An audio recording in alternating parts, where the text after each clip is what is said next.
posição ética do Lula, a posição ética do Boulos, ética no seguinte sentido: eleitoralmente pode não ser tão produtivo em termos de captação de voto, uma solidariedade a uma pessoa que está estigmatizada nos meios da mídia corporativa, e mesmo na mídia de esquerda, em certo sentido.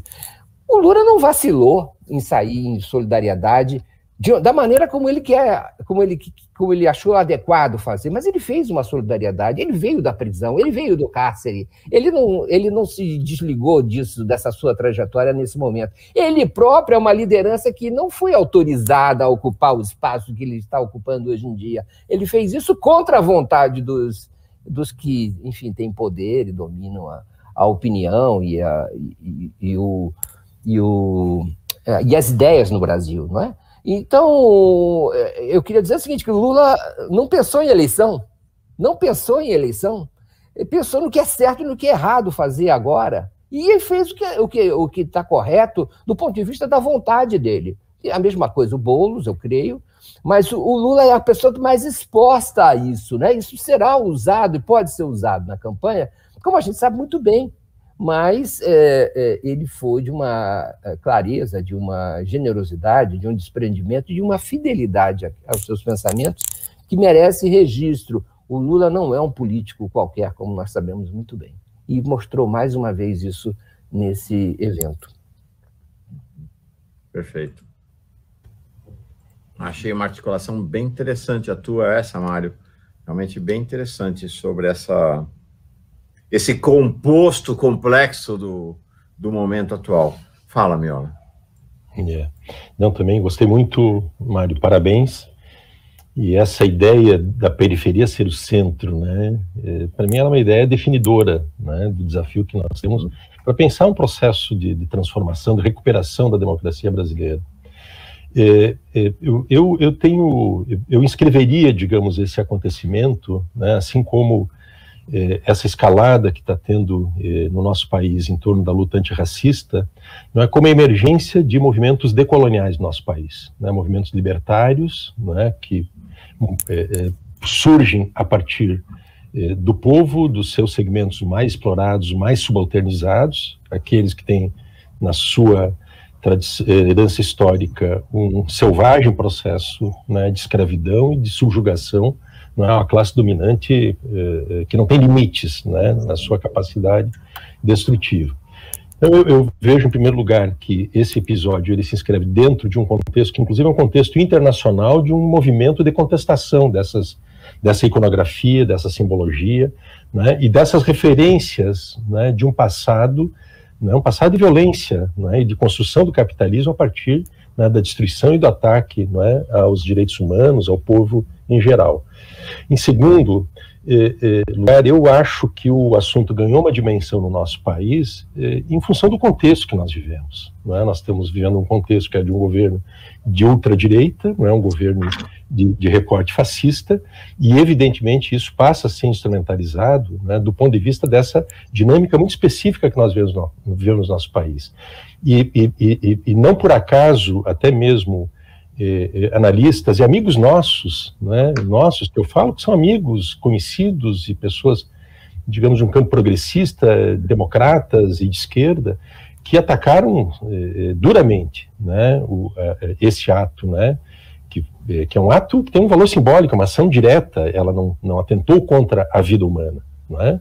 Ela simplesmente fez uma instalação política, abriu um debate, né, e colocou o problema como ele se apresenta, né? Nós não podemos ter sociedades que cultuam símbolos vinculados ao que há de mais anticivilizatório. É disso que se trata, abre um debate. E desse ponto de vista, Mauro, eu queria te elogiar publicamente, havia te comentado privadamente, pelo acerto da tua análise, aquele artigo teu que tu publicaste, né, o Borba Gato e os Pretos Inconvenientes, acho que foi esse o título. Ele coloca os pontos nos is.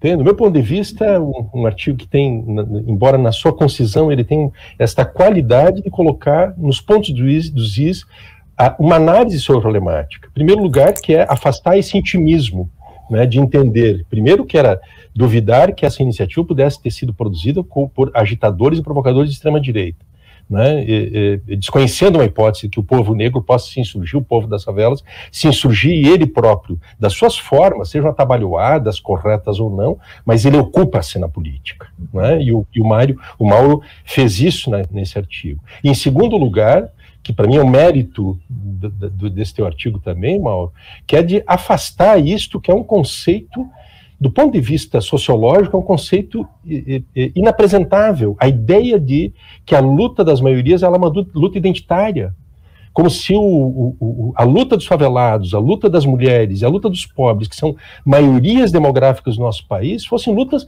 meramente em torno da construção da sua identidade. Mas isso é uma loucura. Mas isso, inclusive, despotencializa a própria emergência dessas lutas e a centralidade que esses segmentos têm que passar a ocupar, né, no dinamismo e no conflito político do nosso país. Então, eu queria fazer esse registro, Mauro, e teve uma excelente repercussão, conversei muito, divulguei bastante o artigo, e eu acho que ele ajuda e colabora muito. Eu finalmente diria, né, que nós estamos diante de a prisão do Galo, a prisão da companheira dele, que é de uma arbitrariedade absurda, mãe de uma criança de 3 anos de idade. Elas são prisões absolutamente arbitrárias e ilegais, elas não são aceitáveis, esse tipo de prisão.